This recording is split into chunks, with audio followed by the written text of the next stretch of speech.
Perceval and the Sangreal, or Holy Grail, from King Arthur and his Knights in Bulfinch's mythology. Perceval. The father and two elder brothers of Perceval had fallen in battle or tournaments, and hence, as the last hope of his family, his mother retired with him into a solitary region, where he was brought up in total ignorance of arms and chivalry. He was allowed no weapon but a little Scots spear, which was the only thing of all her lord's fair gear that his mother carried to the wood with her. In the use of this he became so skilful that he could kill with it not only the animals of the chase for the table, but even birds on the wing. At length, however, Perceval was roused to a desire of military renown by seeing in the forest 5 knights who were in complete armor. He said to his mother, "Mother, what are those yonder?" "They are angels, my son," said she. "By my faith, I will go and become an angel with them."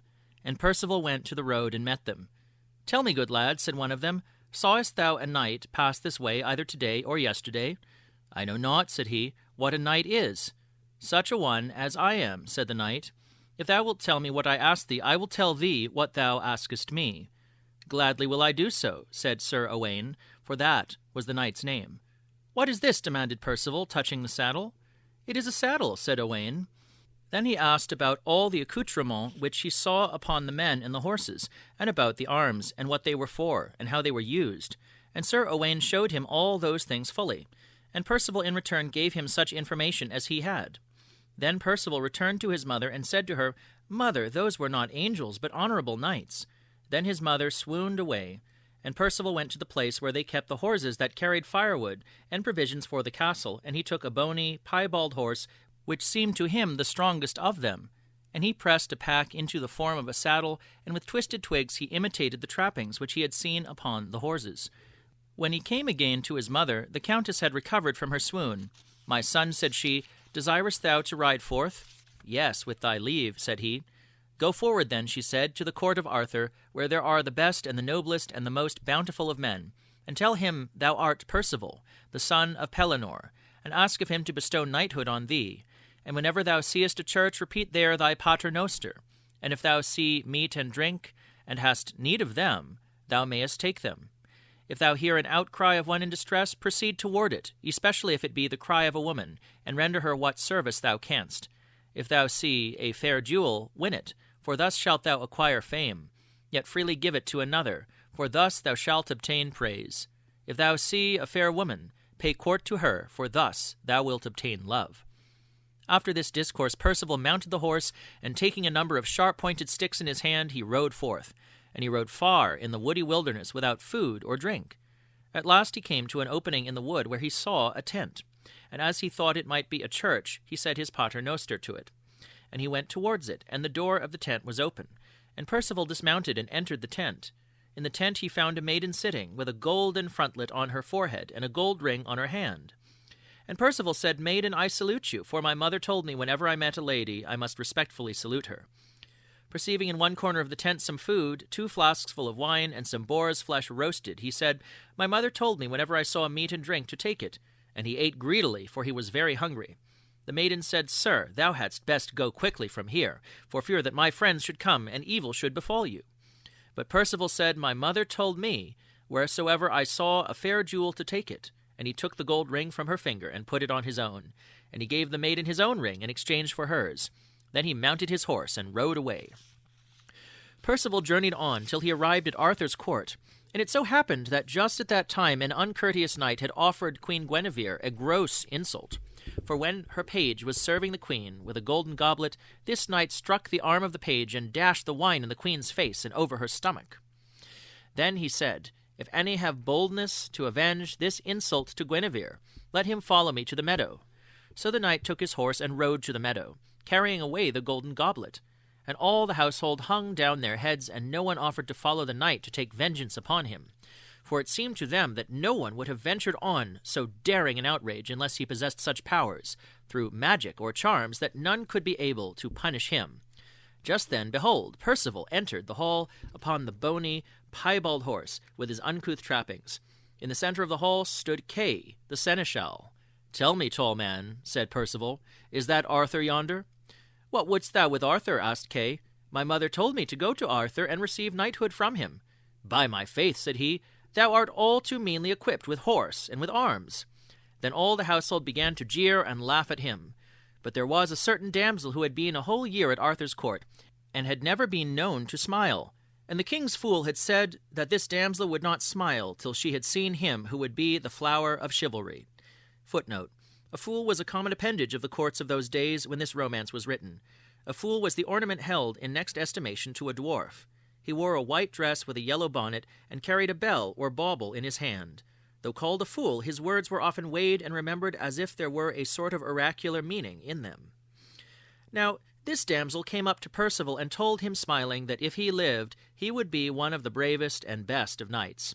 "Truly," said Kay, "thou art ill taught to remain a year at Arthur's court with choice of society, and smile on no one, and now, before the face of Arthur and all his knights, to call such a man as this the flower of knighthood." And he gave her a box on the ear, that she fell senseless to the ground. Then Kay said to Perceval, "Go after the knight who went hence to the meadow, overthrow him, and recover the golden goblet, and possess thyself of his horse and arms, and thou shalt have knighthood." "I will do so, tall man," said Perceval. So he turned his horse's head toward the meadow, and when he came there, the knight was riding up and down, proud of his strength and valor and noble mien. "Tell me," said the knight, "didst thou see anyone coming after me from the court?" "The tall man that was there," said Perceval, "told me to come and overthrow thee, and to take from thee the goblet and thy horse and armor for myself." "Silence," said the knight. "Go back to the court, and tell Arthur either to come himself or to send some other to fight with me, and unless he do so quickly, I will not wait for him." "By my faith," said Perceval, "choose thou whether it shall be willingly or unwillingly, for I will have the horse and the arms and the goblet." Upon this the knight ran at him furiously, and struck him with a violent blow with the shaft of his spear, between the neck and the shoulder. "Ha, ha, lad," said Perceval, "my mother's servants were not used to play with me in this wise, so thus will I play with thee." And he threw at him one of his sharp-pointed sticks, and it struck him in the eye, and it came out at the back of his head, so that he fell down lifeless. "Verily," said Sir Owain, the son of Urien, to Kay the seneschal, "thou wast ill advised to send that madman after the knight, for he must either be overthrown or flee, and either way it will be a disgrace to Arthur and his warriors. Therefore will I go to see what has befallen him." So Sir Owain went to the meadow, and he found Perceval trying in vain to get the dead knight's armor off in order to clothe himself with it. Sir Owain unfastened the armor and helped Perceval to put it on, and taught him how to put his foot in the stirrup, and use the spur. For Perceval had never used stirrup nor spur, but rode without saddle, and urged on his horse with a stick. Then Owain would have had him return to the court to receive the praise that was his due. But Perceval said, "I will not come to the court till I have encountered the tall man that is there, to revenge the injury he did to the maiden. But take thou the goblet to Queen Guinevere, and tell King Arthur that, wherever I am, I will be his vassal, and will do him what profit and service I can." And Sir Owain went back to the court, and related all these things to Arthur and Guinevere, and to all the household. And Perceval rode forward, and he came to a lake on the side of which was a fair castle, and on the border of the lake he saw a hoary-headed man sitting upon a velvet cushion, and his attendants were fishing in the lake. When the hoary-headed man beheld Perceval approaching, he arose and went into the castle. Perceval rode to the castle, and the door was open, and he entered the hall. And the hoary-headed man received Perceval courteously, and asked him to sit by him on the cushion. When it was time, the tables were set, and they went to meat. And when they had finished their meat, the hoary-headed man asked Perceval if he knew how to fight with the sword. "I know not," said Perceval, "but were I to be taught, doubtless I should." And the hoary-headed man said to him, "I am thy uncle, thy mother's brother. I am called King Pecheur." Footnote: the word means both fisher and sinner. "Thou shalt remain with me a space, in order to learn the manners and customs of different countries, and courtesy, and noble bearing. And this do thou remember, if thou seest aught to cause thy wonder, ask not the meaning of it. If no one has the courtesy to inform thee, the reproach will not fall upon thee, but upon me that am thy teacher." While Perceval and his uncle discoursed together, Perceval beheld two youths enter the hall bearing a golden cup and a spear of mighty size, with blood dropping from its point to the ground. And when all the company saw this, they began to weep and lament. But for all that, the man did not break off his discourse with Perceval. And as he did not tell him the meaning of what he saw, he forbore to ask him concerning it. Now the cup that Perceval saw was the Sangreal, and the spear, the sacred spear. And afterwards King Pecheur removed with those sacred relics into a far country. One evening Perceval entered a valley and came to a hermit's cell. And the hermit welcomed him gladly, and there he spent the night. And in the morning he arose, and when he went forth, behold, a shower of snow had fallen in the night, and a hawk had killed a wild fowl in front of the cell. And the noise of the horse had scared the hawk away, and a raven alighted on the bird. And Perceval stood and compared the blackness of the raven, and the whiteness of the snow, and the redness of the blood, to the hair of the lady that best he loved, which was blacker than jet, and to her skin, which was whiter than the snow, and to the 2 red spots upon her cheeks, which were redder than the blood upon the snow. Now Arthur and his household were in search of Perceval, and by chance they came that way. Know ye, said Arthur, who is the knight with the long spear that stands by the brook up yonder? Lord, said one of them, I will go and learn who he is. So the youth came to the place where Perceval was, and asked him what he did thus, and who he was. But Perceval was so intent upon his thought that he gave him no answer. Then the youth thrust at Perceval with his lance, and Perceval turned upon him and struck him to the ground. And when the youth returned to the king and told how rudely he had been treated, Sir Kay said, I will go myself. And when he greeted Perceval and got no answer, he spoke to him rudely and angrily. And Perceval thrust at him with his lance, and cast him down so that he broke his arm and his shoulder blade. And while he lay thus stunned, his horse returned back at a wild and prancing pace. Then said Sir Gawain, surnamed the Golden-Tongued, because he was the most courteous knight in Arthur's court, It is not fitting that any should disturb an honourable knight from his thought unadvisedly. For either he is pondering some damage that he has sustained, or he is thinking of the lady whom best he loves. If it seem well to thee, Lord, I will go and see if this knight has changed from his thought, and if he has, I will ask him courteously to come and visit thee. And Perceval was resting on the shaft of his spear, pondering the same thought, and Sir Gawain came to him and said, If I thought it would be as agreeable to thee as it would be to me, I would converse with thee. I have also a message from Arthur unto thee, to pray thee to come and visit him, and 2 men have been before on this errand. That is true, said Perceval, and uncourteously they came. They attacked me, and I was annoyed thereat. Then he told him the thought that occupied his mind, and Gawain said, This was not an ungentle thought, and I should marvel if it were pleasant for thee to be drawn from it. Then said Perceval, Tell me, is Sir Kay in Arthur's court? He is, said Gawain, and truly he is the knight who fought with thee last. Verily, said Perceval, I am not sorry to have thus avenged the insult to the smiling maiden. Then Perceval told him his name, and said, Who art thou? And he replied, I am Gawain. I am right glad to meet thee, said Perceval, for I have everywhere heard of thy prowess and uprightness, and I solicit thy fellowship. Thou shalt have it, by my faith, and grant me thine, said he. Gladly will I do so, answered Perceval. So they went together to Arthur and saluted him. Behold, Lord, said Gawain, him whom thou hast sought so long. Welcome unto thee, chieftain, said Arthur. And hereupon there came the queen and her handmaidens, and Perceval saluted them. And they were rejoiced to see him, and bade him welcome. And Arthur did him great honour and respect, and they returned towards Caerleon. The Sangreal, or Holy Grail. The Sangreal was the cup from which our Saviour drank at his Last Supper. He was supposed to have given it to Joseph of Arimathea, who carried it to Europe, together with the spear with which the soldier pierced the Saviour's side. From generation to generation, one of the descendants of Joseph of Arimathea had been devoted to the guardianship of these precious relics, but on the sole condition of leading a life of purity in thought, word, and deed. For a long time the Sangreal was visible to all pilgrims, and its presence conferred blessings upon the land in which it was preserved. But at length one of those holy men to whom its guardianship had descended so far forgot the obligation of his sacred office as to look with unhallowed eye upon a young female pilgrim whose robe was accidentally loosened as she knelt before him. The sacred lance instantly punished his frailty, spontaneously falling upon him and inflicting a deep wound. The marvelous wound could by no means be healed, and the guardian of the Sangreal was ever after called Le Roi Pécheur, the Sinner King.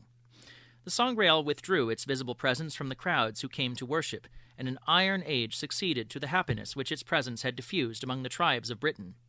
But then the times grew to such evil that the holy cup was caught away to heaven and disappeared, the Holy Grail.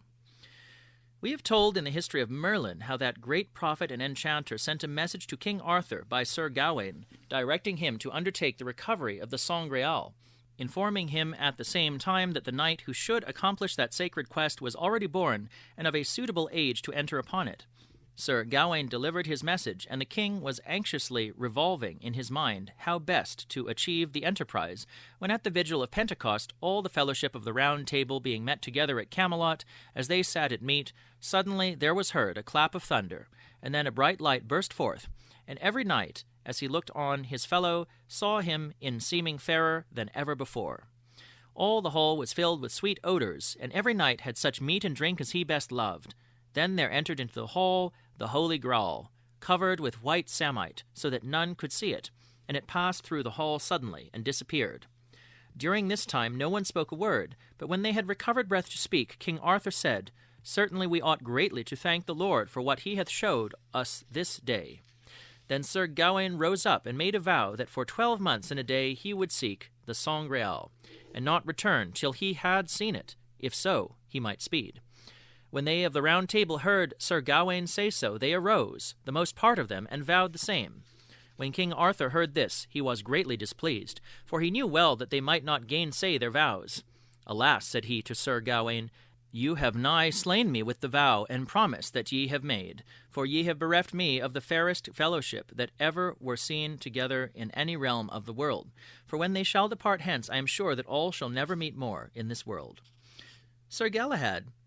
At that time there entered the hall a good old man, and with him he brought a young knight, and these words he said, "Peace be with you, fair lords." Then the old man said unto King Arthur, "Sir, I bring you here a young knight that is of king's lineage, and of the kindred of Joseph of Arimathea, being the son of Dame Elaine, the daughter of King Pelles, king of the foreign country."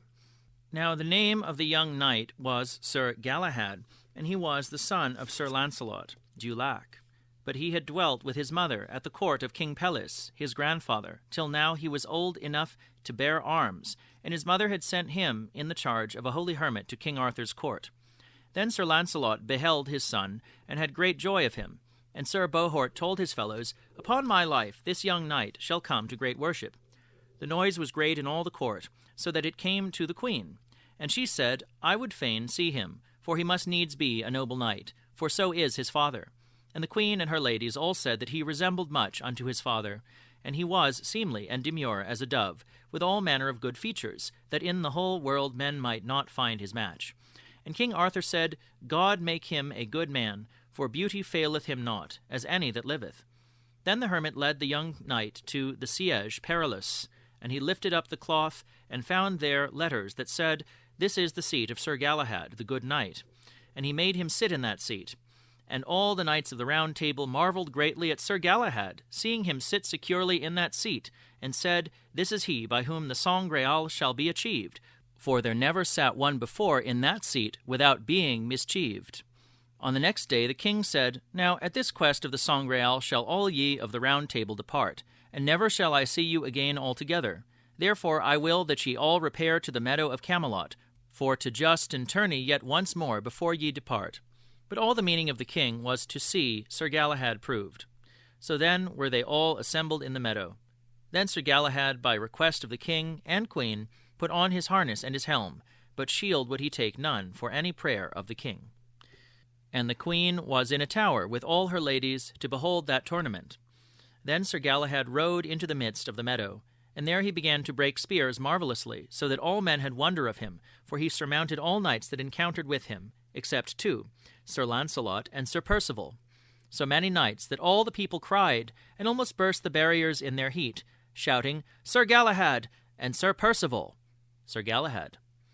Then the king, at the queen's request, made him to alight, and presented him to the queen, and she said, "Never two men resembled one another more than he and Sir Launcelot, and therefore it is no marvel that he is like him in prowess." Then the king and the queen went to the minster, and the knights followed them. And after the service was done, they put on their helms and departed, and there was great sorrow. They rode through the streets of Camelot, and there was weeping of the rich and poor. And the king turned away, and might not speak for weeping. And so they departed, and every knight took the way that him best liked. Sir Galahad rode forth without shield, and rode 4 days, and found no adventure. And on the 4th day he came to a white abbey, and there he was received with great reverence, and led to a chamber. He met there 2 knights, King Bagdemagus and Sir Uwaine, and they made of him great solace. "Sirs," said Sir Galahad, "what adventure brought you hither?" "Sir," said they, It is told us that within this place is a shield which no man may bear unless he be worthy, and if one unworthy should attempt to bear it, it shall surely do him a mischief. Then King Bagdemagus said, I fear not to bear it, and that shall ye see tomorrow. So on the morrow they arose and heard mass. Then King Bagdemagus asked where the adventurous shield was. Anon a monk led him behind an altar where the shield hung, as white as snow. But in the midst there was a red cross. Then King Bagdemagus took the shield and bare it out of the minster. And he said to Sir Galahad, If it please you, abide here till you know how I shall speed. Then King Bagdemagus and his squire rode forth, and when they had ridden a mile or two, they saw a goodly knight come towards them in white armour, horse and all, and he came as fast as his horse might run, with his spear in the rest. And King Bagdemagus directed his spear against him, and broke it upon the white knight. But the other struck him so hard that he broke the mails, and thrust him through the right shoulder, for the shield covered him not, and so he bare him from his horse. Then the white knight turned his horse and rode away. Then the squire went to King Bagdemagus and asked him whether he were sore wounded or not. I am sore wounded, said he, and full hardly shall I escape death. Then the squire set him on his horse and brought him to an abbey, and there he was taken down softly and unarmed, and laid in a bed, and his wound was looked to, for he lay there long, and hardly escaped with his life. And the squire brought the shield back to the abbey. The next day Sir Galahad took the shield, and within a while he came to the hermitage, where he met the white knight, and each saluted the other courteously. Sir, said Sir Galahad, can you tell me the marvel of the shield? Sir, said the white knight, that shield belonged of old to the gentle knight, Joseph of Arimathea. And when he came to die, he said, Never shall man bear this shield about his neck, but he shall repent it, unto the time that Sir Galahad the good knight bear it, the last of my lineage, the which shall do many marvellous deeds. And then the white knight vanished away. Sir Gawain. After Sir Gawain departed, he rode many days, both toward and forward, and at last he came to the abbey where Sir Galahad took the white shield. And they told Sir Gawain of the marvellous adventure that Sir Galahad had done. Truly, said Sir Gawain, I am not happy that I took not the way that he went, for if I may meet with him, I will not part from him lightly, that I may partake with him all the marvellous adventures which he shall achieve. Sir, said one of the monks, he will not be of your fellowship. Why, said Sir Gawain. Sir, said he, because ye be sinful, and he is blissful. Then said the monk, Sir Gawain, thou must do penance for thy sins. Sir, what penance shall I do? Such as I will show, said the good man. Nay, said Sir Gawain, I will do no penance, for we knights adventurous often suffer great woe and pain. Well, said the good man, and he held his peace, and Sir Gawain departed. Now it happened not long after this that Sir Gawain and Sir Hector rode together, and they came to a castle where was a great tournament. And Sir Gawain and Sir Hector joined themselves to the party that seemed the weaker, and they drove before them the other party. Then suddenly came into the lists a knight, bearing a white shield with a red cross. And by adventure he came by Sir Gawain, and he smote him so hard that he clave his helm and wounded his head, so that Sir Gawain fell to the earth. When Sir Hector saw that, he knew that the white knight with the white shield was Sir Galahad, and he thought it no wisdom to abide him, and also for natural love, that he was his uncle. Then Sir Galahad retired privily, so that none knew where he had gone. And Sir Hector raised up Sir Gawain, and said, Sir, meseemeth your quest is done. It is done, said Sir Gawain, I shall seek no further. Then Sir Gawain was borne into the castle, and unarmed, and laid in a rich bed, and a leech found to search his wound. And Sir Gawain and Sir Hector abode together, for Sir Hector would not away till Sir Gawain were whole. Sir Launcelot. Sir Launcelot rode overthwart and endlong in a wide forest, and held no path but as wild adventure led him. My golden spurs now bring to me, and bring to me my richest mail, for tomorrow I go over land and sea, in search of the holy Grail. Shall never a bed for me be spread, nor shall a pillow be under my head, till I begin my vow to keep. Here on the rushes will I sleep, and perchance there may come a vision true, ere day create the world anew. Lowell's Holy Grail. And at last he came to a stone cross. Then Sir Launcelot looked round him, and saw an old chapel. So he tied his horse to a tree, and put off his shield, and hung it upon a tree. And then he went into the chapel, and looked through a place where the wall was broken. And within he saw a fair altar, full richly arrayed with cloth of silk. And there stood a fair candlestick, which bare 6 great candles, and the candlestick was of silver. When Sir Launcelot saw this sight, he had a great wish to enter the chapel, but he could find no place where he might enter. Then was he passing heavy and dismayed. And he returned, and came again to his horse, and took off his saddle and his bridle, and let him pasture, and unlaced his helm, and ungirdled his sword, and laid him down to sleep upon his shield before the cross. And as he lay, half waking and half sleeping, he saw come by him 2 palfreys, both fair and white, which bare a litter, on which lay a sick knight. And when he was nigh the cross, he there abode still. And Sir Launcelot heard him say, O sweet Lord, when shall this sorrow leave me? And when shall the holy vessel come by me, whereby I shall be healed? And thus a great while complained the knight, and Sir Launcelot heard it. Then Sir Launcelot saw the candlestick with the lighted tapers come before the cross, but he could see no body that brought it. Also there came a salver of silver and the holy vessel of the Sangreal. And therewithal the sick knight sat him upright, and held up both his hands, and said, Fair sweet Lord, which is here within the holy vessel, take heed to me, that I may be whole of this great malady. And therewith, upon his hands and upon his knees, he went so nigh that he touched the holy vessel and kissed it, and anon he was whole. Then the holy vessel went into the chapel again, with the candlestick in the light, so that Sir Launcelot wist not what became of it. Then the sick knight rose up and kissed the cross, and anon his squire brought him his arms, and asked his lord how he did. I thank God right heartily, said he, for through the holy vessel I am healed. But I have great marvel of this sleeping knight, who hath had neither grace nor power to awake during the time that the holy vessel hath been here present. I dare it right well say, said the squire, that this same knight is stained with some manner of deadly sin, whereof he was never confessed. So they departed. Then anon Sir Launcelot waked, and set himself upright, and bethought him of what he had seen, and whether it were dreams or not. And he was passing heavy, and wist not what to do. And he said, My sin and my wretchedness hath brought me into great dishonour. For when I sought worldly adventures and worldly desires, I ever achieved them, and had the better in every place, and never was I discomfited in any quarrel, were it right or wrong. And now I take upon me the adventure of holy things, I see and understand that mine old sin hindereth me, so that I had no power to stir nor to speak, when the holy blood appeared before me. So thus he sorrowed till it was day, and heard the fowls of the air sing.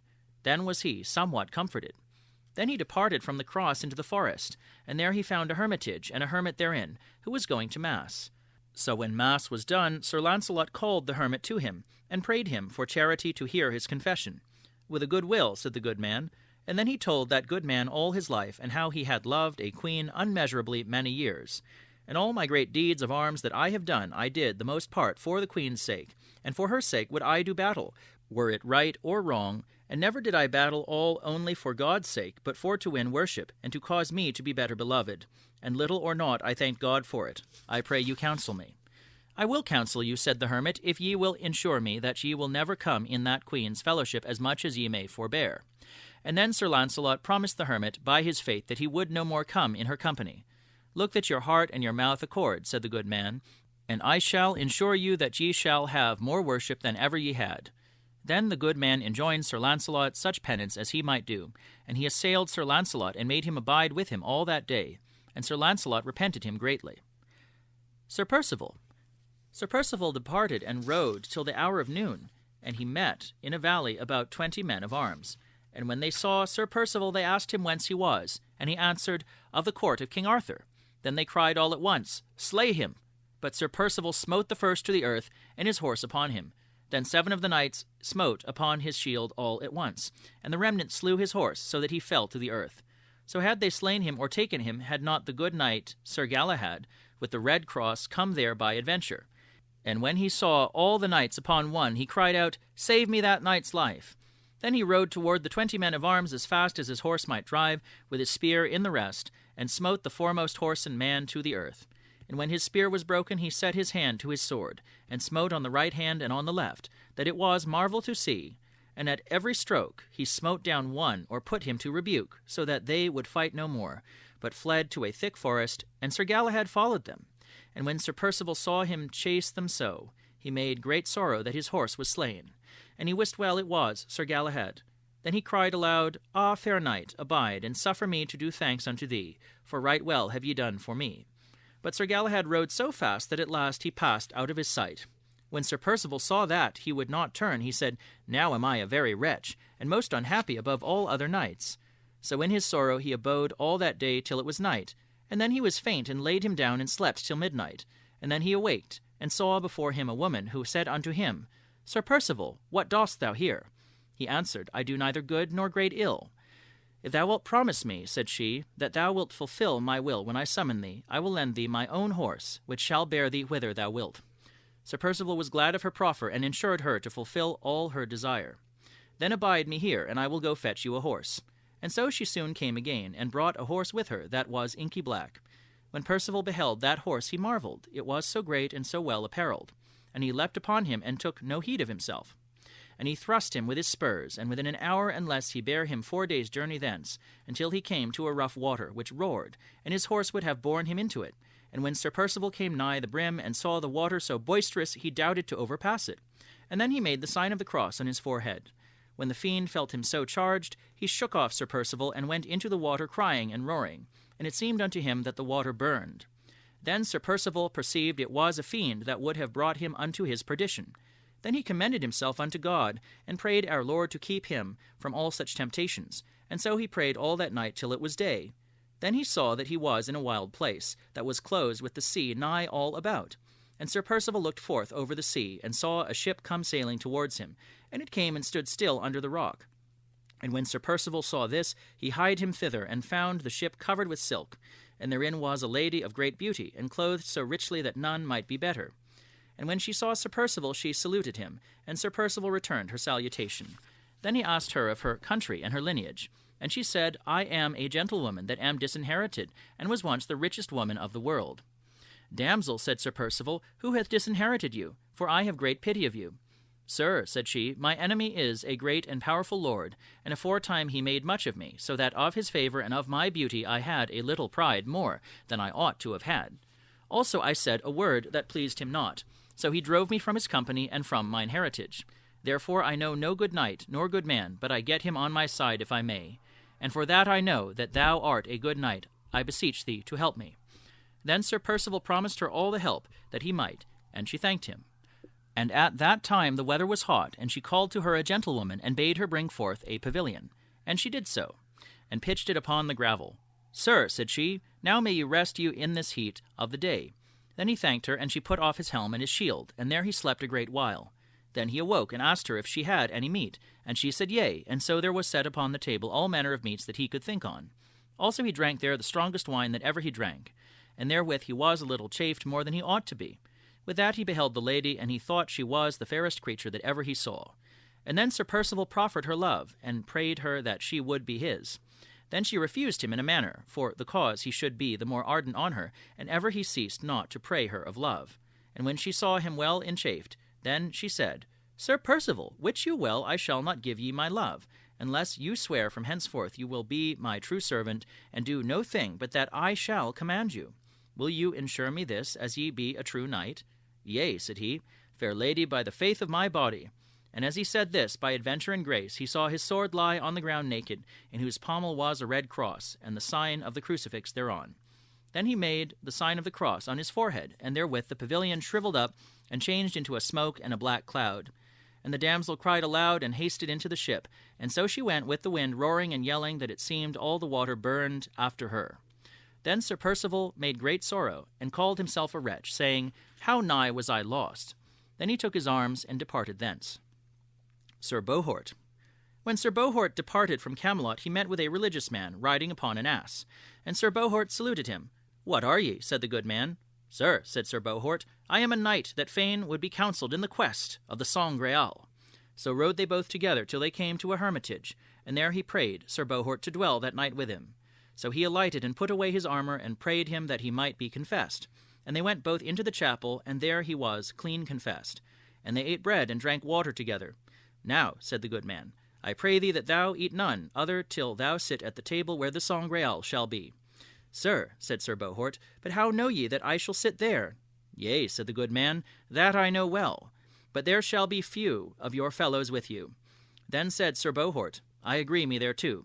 And the good man, when he had heard his confession, found him in so pure a life, and so stable, that he marvelled thereof. On the morrow, as soon as the day appeared, Sir Bohort departed thence, and rode into a forest, unto the hour of midday. And there befell him a marvellous adventure, For he met at the parting of two ways 2 knights that led Sir Lionel, his brother, all naked, bound upon a strong hackney, and his hands bound before his breast. And each of them held in his hand thorns, wherewith they went beating him, so that he was all bloody before and behind. But he said never a word, but, as he was great of heart, he suffered all that they did to him, as though he had felt none anguish. Sir Bohort prepared to rescue his brother. But he looked on the other side of him, and saw a knight dragging along a fair gentlewoman, who cried out, Saint Mary, succour your maid! And when she saw Sir Bohort, she called to him, and said, By the faith that she owe to knighthood, help me. When Sir Bohort heard her say thus, he had such sorrow that he wist not what to do. For if I let my brother be, he must be slain, and that would I not for all the earth. And if I help not the maid, I am shamed for ever. Then lift he up his eyes, and said, weeping, Fair lord, whose liegeman I am, keep Sir Lionel my brother, that none of these knights slay him, and for pity of you, and our Lady's sake, I shall succour this maid. Then he cried out to the knight, Sir knight, lay your hand off that maid, or else ye be but dead. Then the knight set down the maid, and took his shield, and drew out his sword. And Sir Bohort smote him so hard that it went through his shield and habergeon on the left shoulder, and he fell down to the earth. Then came Sir Bohort to the maid, Ye be delivered of this knight this time. Now, said she, I pray you lead me there where this knight took me. I shall gladly do it, said Sir Bohort. So he took the horse of the wounded knight, and set the gentlewoman upon it, and brought her there where she desired to be. And there he found 12 knights seeking after her, and when she told them how Sir Bohort had delivered her, they made great joy, and besought him to come to her father, a great lord, and he should be right welcomed. Truly, said Sir Bohort, that may not be, for I have a great adventure to do. So he commended them to God and departed. Then Sir Bohort rode after Sir Lionel, his brother, by the trace of their horses. Thus he rode seeking a great while. Then he overtook a man clothed in a religious clothing, who said, Sir knight, what seek ye? Sir, said Sir Bohort, I seek my brother, that I saw within a little space beaten of 2 knights. Ah, Sir Bohort, trouble not thyself to seek for him, for truly he is dead. Then he showed him a new-slain body, lying in a thick bush, and it seemed him that it was the body of Sir Lionel. And then he made such sorrow that he fell to the ground in a swoon, and lay there long. And when he came to himself again, he said, Fair brother, since the fellowship of you and me is sundered, shall I never have joy again. And now he that I have taken for my master, he be my help. And when he had said thus, he took up the body in his arms, and put it upon the horse. And then he said to the man, Canst thou tell me the way to some chapel, where I may bury this body? Come on, said the man, here is one fast by.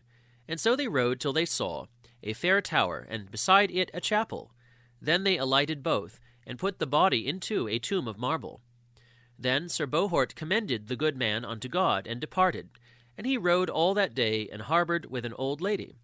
And on the morrow he rode unto the castle in a valley, and there he met with a yeoman. Tell me, said Sir Bohort, knowest thou of any adventure? Sir, said he, here shall be under this castle a great and marvellous tournament. Then Sir Bohort thought to be there, if he might meet with any of the fellowship that were in quest of the Saint Graal. So he turned to a hermitage that was on the border of the forest. And when he was come hither, he found there Sir Lionel, his brother, who sat all armed at the entry of the chapel door. And when Sir Bohort saw him, he had great joy, and he alighted off his horse, and said, Fair brother, when came ye hither? As soon as Sir Lionel saw him, he said, Ah, Sir Bohort, make ye no false show, for as for you, I might have been slain, for ye left me in peril of death, to go succour a gentlewoman, and for that misdeed I now assure you but death, for ye have right well deserved it. When Sir Bohort perceived his brother's wrath, he kneeled down to the earth, and cried him mercy, holding up both his hands, and prayed him to forgive him. Nay, said Sir Lionel, thou shalt have but death for it, if I have the upper hand. Therefore leap upon thy horse, and keep thyself, and if thou do not, I will run upon thee as thou standest on foot. And so the shame shall be mine, and the harm thine, but of that I reck not. When Sir Bohort saw that he must fight with his brother or else die, he wist not what to do. Then his heart counselled him not so to do, inasmuch as Sir Lionel was his elder brother, wherefore he ought to bear him reverence. Yet kneeled he down before Sir Lionel's horse's feet, and said, Fair brother, have mercy upon me, and slay me not. But Sir Lionel cared not, for the fiend had brought him in such a will that he should slay him. When he saw that Sir Bohort would not rise to give him battle, he rushed over him so that he smote him with his horse's feet to the earth, and hurt him sore that he swooned of distress. When Sir Lionel saw this, he alighted from his horse, for to have smitten off his head. And so he took him by the helm, and would have rent it from his head. But it happened that Sir Colgrevance, a knight of the Round Table, came at that time thither, as it was our Lord's will. And then he beheld how Sir Lionel would have slain his brother, and he knew Sir Bohort, whom he loved right well. Then he leapt down from his horse, and took Sir Lionel by the shoulders, and drew him strongly back from Sir Bohort, and said, Sir Lionel, will ye slay your brother? Why, said Sir Lionel, will ye stay me? If ye interfere in this, I will slay you, and him after. Then he ran upon Sir Bohort, and would have smitten him, but Sir Colgrevance ran between them, and said, If ye persist to do so any more, we two shall meddle together. Then Sir Lionel defied him, and gave him a great stroke through the helm. Then he drew his sword, for he was a passing good knight, and defended himself manfully. So long endured the battle, that Sir Bohort rose up all anguishly, and beheld Sir Colgrevance, the good knight, fight with his brother for his quarrel. Then was he full sorry and heavy, and thought that if Sir Colgrevance slew him, that was his brother, he should never have joy, and if his brother slew Sir Colgrevance, the same should ever be his. Then would he have risen for to have parted them, but he had not so much strength to stand on his feet, so he stayed so long that Sir Colgrevance had the worse, for Sir Lionel was of great chivalry and right hardy. Then cried Sir Colgrevance, Ah, Sir Bohort, why come ye not to bring me out of peril of death, wherein I have put me to succour you? With that Sir Lionel smote off his helm, and bore him to the earth. And when he had slain Sir Colgrevance, he ran upon his brother, as a fiendly man, and gave him such a stroke that he made him stoop. And he that was full of humility prayed him, For God's sake leave this battle, for if it befell, fair brother, that I slew you, or ye me, we should be dead of that sin. Pray ye not me for mercy, said Sir Lionel. Then Sir Bohort, all weeping, drew his sword, and said, Now God have mercy upon me, though I defend my life against my brother. With that Sir Bohort lifted up his sword, and would have smitten his brother. Then he heard a voice that said, Flee, Sir Bohort, and touch him not. Right so alighted a cloud between them in the likeness of a fire and a marvellous flame, so that they both fell to the earth, and lay there a great while in a swoon. And when they came to themselves, Sir Bohort saw that his brother had no harm, and he was right glad, for he dread sore that God had taken vengeance upon him.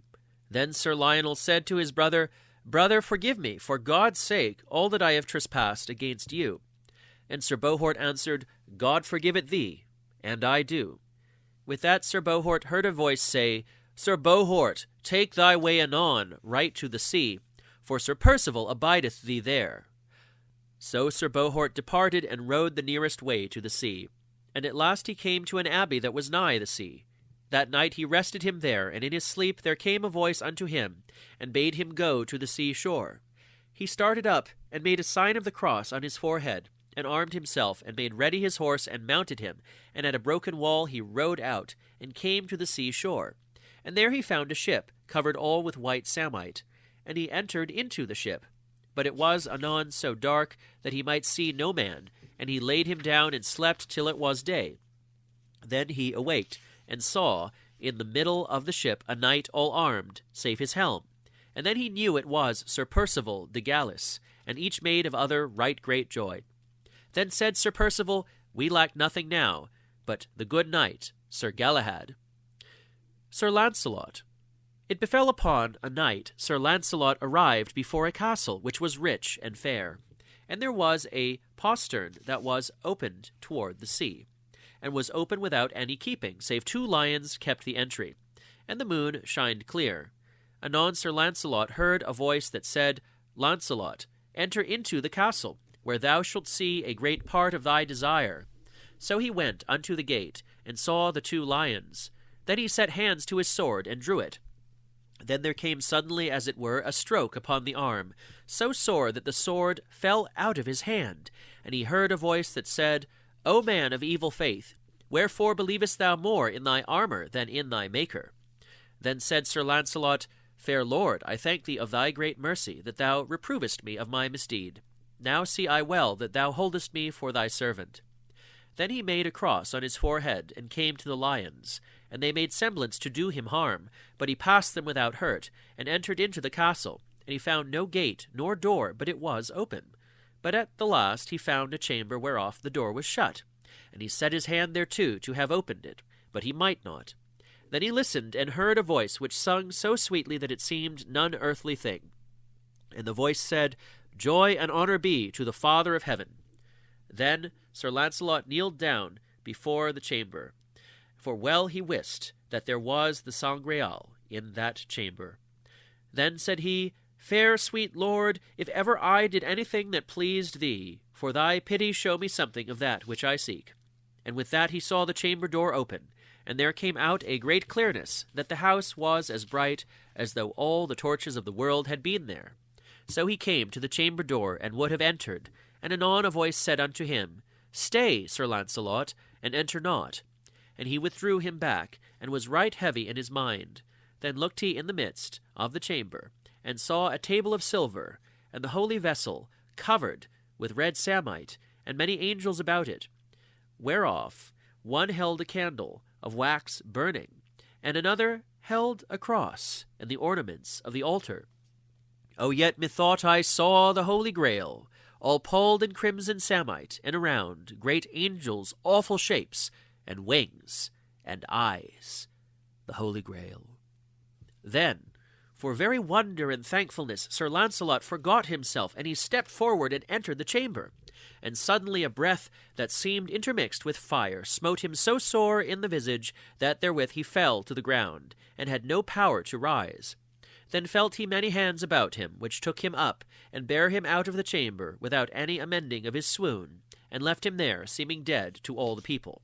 So on the morrow, when it was fair daylight, and they within were arisen, they found Sir Launcelot lying before the chamber door. And they looked upon him, and felt his pulse, to know if there were any life in him. And they found life in him, but he might neither stand, nor stir any member that he had. So they took him, and bare him into a chamber, and laid him upon a bed, far from all folk, and there he lay many days. Then the one said he was alive, and the others said nay. But said an old man, He is as full of life as the mightiest of you all, and therefore I counsel you that he be well kept till God bring him back again. And after 24 days he opened his eyes, and when he saw folk he made great sorrow, and said, Why have ye wakened me? For I was better at ease than I am now. What have ye seen? Said they about him. I have seen, said he, great marvels that no tongue can tell, and more than any heart can think. Then they said, Sir, the quest of the Saint Graal is achieved right now in you, and never shall ye see more of it than ye have seen. I thank God, said Sir Launcelot, of his great mercy, for that I have seen, for it sufficeth me. Then he rose up and clothed himself, and when he was so arrayed, they marvelled all, for they knew it was Sir Launcelot, the good knight. And after 4 days he took his leave of the lord of the castle, and of all the fellowship that were there, and thanked them for their great labour and care of him. Then he departed and turned to Camelot, where he found King Arthur and Queen Guinevere. But many of the knights of the Round Table were slain and destroyed, more than half. Then all the court was passing glad of Sir Launcelot, and he told the king all his adventures that had befallen him since he departed. Sir Galahad. Now, when Sir Galahad had rescued Perceval from the 20 knights, he rode into a vast forest, wherein he abode many days. Then he took his way to the sea, and it befell him that he was benighted in a hermitage. And the good man was glad when he saw he was a knight-errant. And when they were at rest, there came a gentlewoman knocking at the door, and the good man came to the door, to wit, what she would. Then she said, I would speak with the knight which is with you. Then Galahad went to her, and asked her what she would. Sir Galahad, said she, I will that ye arm you, and mount upon your horse, and follow me, for I will show you the highest adventure that ever knight saw. Then Galahad armed himself and commended himself to God, and bade the damsel go before, and he would follow where she led. So she rode as fast as her palfrey might bear her, till she came to the sea. And there they found the ship where Sir Bohort and Sir Perceval were, who cried from the ship, Sir Galahad, you are welcome. We have waited you long. And when he heard them, he asked the damsel who they were. Sir, said she, leave your horse here, and I shall leave mine, and we will join ourselves to their company. So they entered into the ship, and the two knights received them both with great joy, for they knew the damsel, that she was Sir Perceval's sister. Then the wind arose and drove them through the sea, all that day and the next, till the ship arrived between two rocks, passing great and marvellous. But there they might not land, for there was a whirlpool. But there was another ship, and upon it they might go without danger.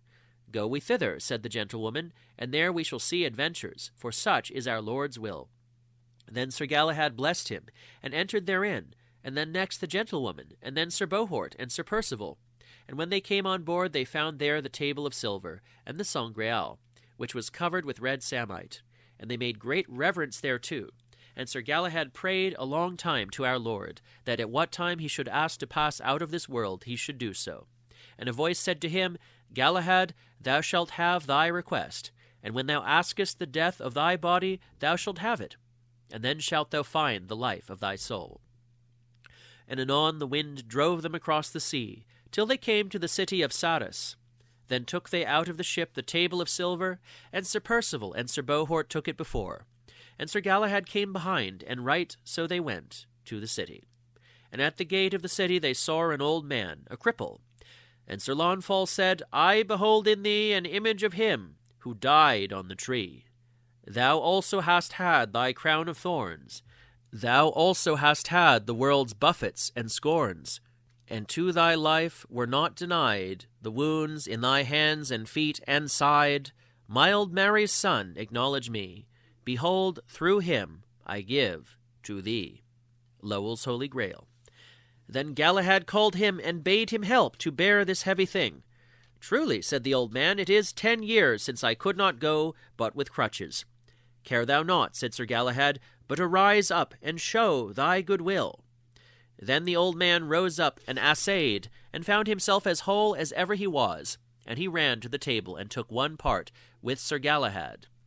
When they came to the city, it chanced that the king was just dead, and all the city was dismayed, and wist not who might be their king. Right so, as they were in council, there came a voice among them, and bade them choose the youngest knight of those 3 to be their king. So they made Sir Galahad king, by all the assent of the city. And when he was made king, he commanded to make a chest of gold, and of precious stones, to hold the holy vessel. And every day the 3 companions would come before it, and make their prayers. Now at the year's end, and at the same day of the year that Sir Galahad received the crown, he got up early, and with his fellows came to where the holy vessel was. And they saw one kneeling before it, that had about him a great fellowship of angels. And he called Sir Galahad, and said, Come, thou servant of the Lord, and thou shalt see what thou hast much desired to see. And Sir Galahad's mortal flesh trembled right hard, when he began to behold the spiritual things. Then said the good man, Now, wottest thou who I am? Nay, said Sir Galahad, I am Joseph of Arimathea, whom our Lord hath sent here to thee, to bear thee fellowship. Then Sir Galahad held up his hands toward heaven, and said, Now, blessed Lord, would I not longer live, if it might please thee. And when he had said these words, Sir Galahad went to Sir Perceval and to Sir Bohort, and kissed them, and commended them to God. And then he kneeled down before the table, and made his prayers, and suddenly his soul departed, and a great multitude of angels bare his soul up to heaven, so as the 2 fellows could well behold it. Also they saw come from heaven a hand, but they saw not the body, and the hand came right to the vessel, and bare it up to heaven. Since then was there never one so hardy as to say that he hadn't seen the Saint Graal on earth any more. When Sir Perceval and Sir Bohort saw Sir Galahad dead, they made as much sorrow as ever did 2 men, and if they had not been good men, they might have fallen into despair. As soon as Sir Galahad was buried, Sir Perceval retired to a hermitage out of the city, and took a religious clothing. And Sir Bohort was always with him, but did not change his secular clothing, because he purposed to return to the realm of Logria. Thus 1 year and 2 months lived Sir Perceval in the hermitage, a full, holy life, and then passed out of this world. And Sir Bohort buried him by his sister and Sir Galahad. Then Sir Bohort armed himself and departed from Sarras, and entered into a ship, and sailed to the kingdom of Logria, and in due time arrived safe at Camelot, where the king was. Then was there great joy made of him in the whole court, for they feared he had been dead. Then the king made great clerks to come before him, that they should chronicle of the high adventures of the good knights. And Sir Bohort told him of the adventures that had befallen him, and his two fellows, Sir Perceval and Sir Galahad. And Sir Launcelot told the adventures of the Sangreal that he had seen. All this was made in great books, and put up in the church at Salisbury.